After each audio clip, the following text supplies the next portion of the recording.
Good afternoon, everyone. I know we want to get right to those comments and questions, so I'm going to try to keep it brief for you, but I had to come before you today to tell you welcome to the 6th Legislative District. Welcome to Inglewood, my home, a place where I was born and raised and still reside.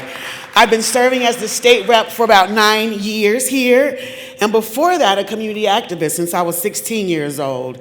And I see a lot of friends and fellow soldiers in the audience, so I want to thank you for bringing your voice today in a place which I consider ground zero for all the major issues that blacks face across the country. Now, I was asked to speak a little bit about political disenfranchisement, quite a subject that we know deserves a hearing all on its own, as we have experienced political disenfranchisement here in Chicago and right here in this very community, or how a lack of respect in politics have had a major and profound impact on where we all live, what we eat, what we can shop for, how much we can afford, who will hire us, and what type of education our children will receive, and ultimately the length and quality of life that we will live and how we all get treated along the way. Way before joining the House, I used to lead a neighborhood coalition called Inglewood Votes, along with the wonderful Resident Association of Greater Inglewood, a dedicated organization building community and power. Now, we knew back then, and over time, that one of the reasons why our communities have such low voter turnout, especially this one, as the lowest in the city, is because as a community, we've lost faith in the political system. We don't believe it speaks for us, it works for us, and we feel as if we always get the short end of the stick, often ignored and lied to until it's time for a photo op or polls are about to open up at election time. We believe this because of what history has shown us and how history and society has treated our real leaders, those who had the ability to affect the change we need.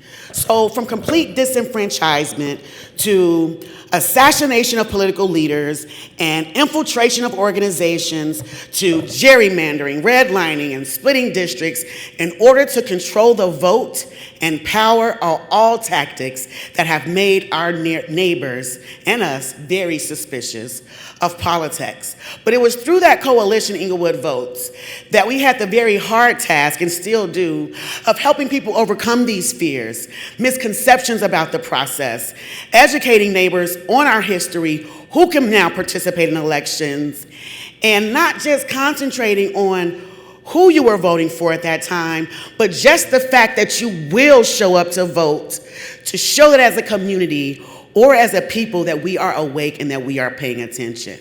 We would ask our neighbors right here on these very blocks, if you don't want to vote for yourself or you, can you please just vote for the little kids who have to grow up on your block and walk past vacant lots and abandoned buildings every day, whose school funding and youth programs are consistently being cut, right? Or can you vote for the people who can't find quality work, earn fair wages, or even find a healthy meal because of our lack of economic development and support for our local businesses?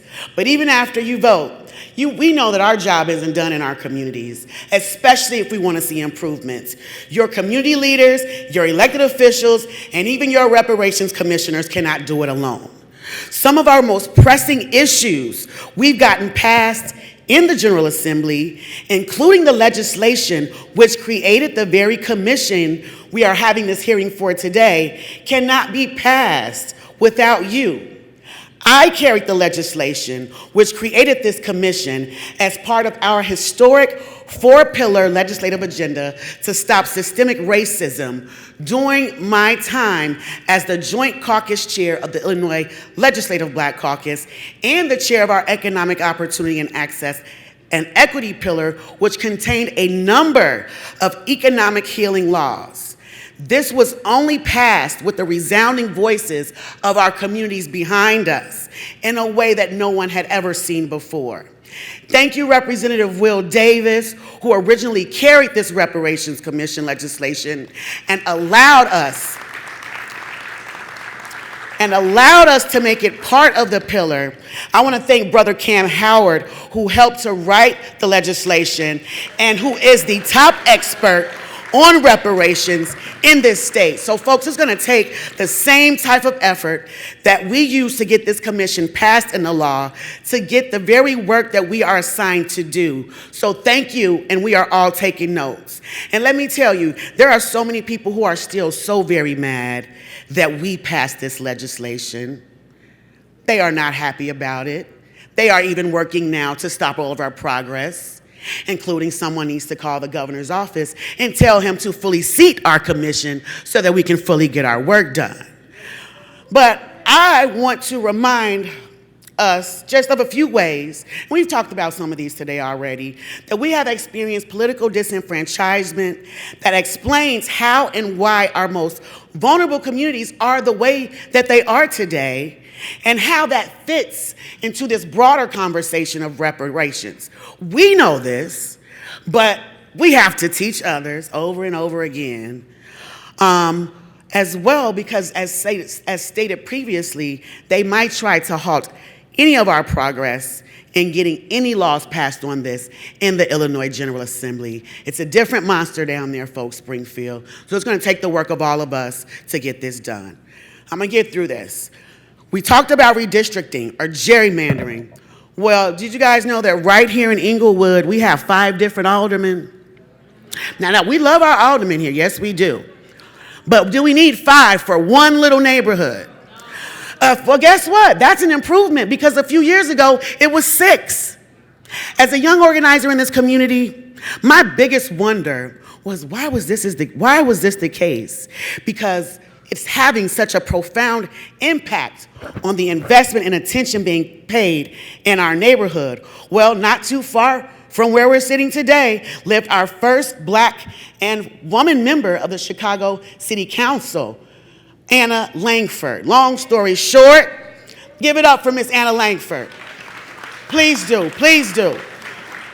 Long story short, she was a bold, outspoken, and ethical woman from this community, but the way the elders tell me, like Miss Evelyn out there, she taught me that she was accused of challenging the then Mayor Daley about ensuring that our community got what it needed, and shortly thereafter, her ward was split into 6 different pieces, diluting the political influence of her base and forever altering the demographic and electoral landscape of her district, the very place we're sitting today.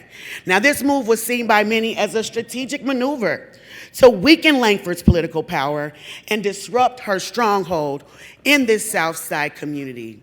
And after that, we saw the eventual decline of the community to what we have today. I want to speak briefly on how Black aldermen and legislators often face marginalization within their own council and chambers in Springfield. Their efforts to advocate for their communities were frequently overshadowed by the political machine's interest. You're right, still, right? And still, I'm a witness to that. And we all know about our great Harold Washington, right, who became our first Black mayor in 1983, symbolizing a major victory for Black political power. But his tenure faced substantial opposition from City Council, led by a block of aldermen known as the Verdoliak 29, which often stalled all his reform efforts. And if that ain't enough, y'all, for our political and community leaders, Black activists and lawmakers frequently receive threats and face intimidation tactics aimed at silencing their advocacy. This includes social media harassment, hate mail, and in some cases, physical threats, physical harm, false fake news, and those false accusations. I'm a witness to that as well. Our legislative work is often obstructed. Progressive laws and policies that we propose aimed at addressing racial injustices often encounter strong resistance from our conservative lawmakers and lobbying groups. This resistance also results in watered-down legislation or outright rejection of proposed reforms. Again, something that I deal with daily. So, I want to thank you so much for being here today, Chairman. They tried to silence you, your father, but your work and your legacy still lives on and has had an incredible impact on so many of us today. I want you to know, including myself, I'm the most revolutionary member of the General Assembly, but you know we can't say that out loud, though. Yeah, with y'all behind me, I can. But in closing, the history of assassination and harassment of Black political figures and community leaders in Chicago reflects a broader pattern of violence and suppression against those who challenge systemic inequalities. Absolutely, but this is the challenge that we're gonna have after we take all these notes from you, take them down to Springfield, write up some legislation. That's gonna be the easy part, even though we think that's the hard part, right? The hard part gonna be getting them votes to pass it into law.